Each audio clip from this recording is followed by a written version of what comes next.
new things to plant. And the planting is really the fun part of the garden, right? This one, well, a lot of it, but that's a special day. Number 3, sometimes your plants surprise you. Hair may grow all over your plant, on the roots, on the stems, even on the leaves and places you didn't expect. Sudden spots may appear on your plant. Don't panic. Plants have incredible adaptations to help them survive, as we've learned, and so do you. As a scientist, you know you can always ask questions when things surprise you or confuse you.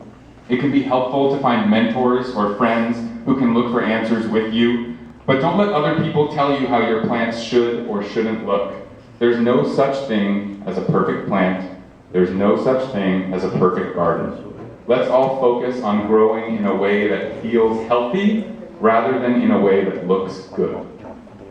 Number 4, along those lines, if you don't keep the garden clean, the garden might start to stink a little bit.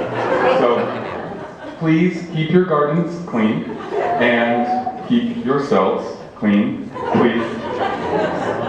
That's all I'm going to say about that one. And number 5, successful gardens are a team effort.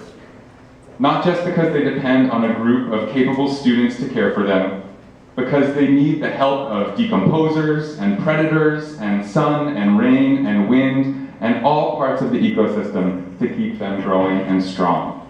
Similarly, success in middle school is a team effort. Rather than try to solve every problem you face on your own, reach out to friends and family and teachers to get their advice and help others when you see that they're in need. So the garden has a lot to teach us about adolescence and how we can grow in healthy ways. And you may be asking yourself, Mr. Walker, how do you know all of these things? The students often ask me that. Well, if you can believe it, I was a middle schooler myself one day. In the cold, dark Massachusetts winter, where the walk to school days were treacherous with icy sidewalks, and there was no garden pesto in sight. It was a dismal time. And I made it through.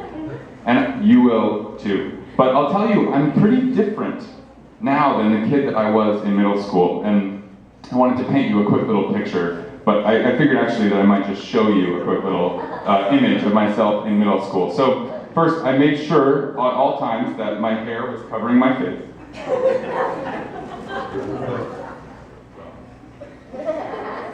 My head is grown. So I sort of look like this around. And I like this look. And I chose to wear the largest sweatshirts and pants that I could find. So I kind of looked like I was like walking around in blankets all the time. And I didn't think of myself as very athletic. So I sort of just kind of shuffled around, and you know, if games are happening, I would stand and cheer them on. But I preferred to sort of stay around on the sidelines. And I wasn't very happy in middle school. It was a hard time. My favorite thing, can you guess what my favorite thing was? I heard some thoughts about gardens. Actually, if you can believe it, my favorite thing was watching the television. I never would have guessed it. I've changed a lot. And it was a hard couple of years, but what happened was, I had this moment where I had some mentors and some friends in high school and middle school, and they helped to convince me to try some new things.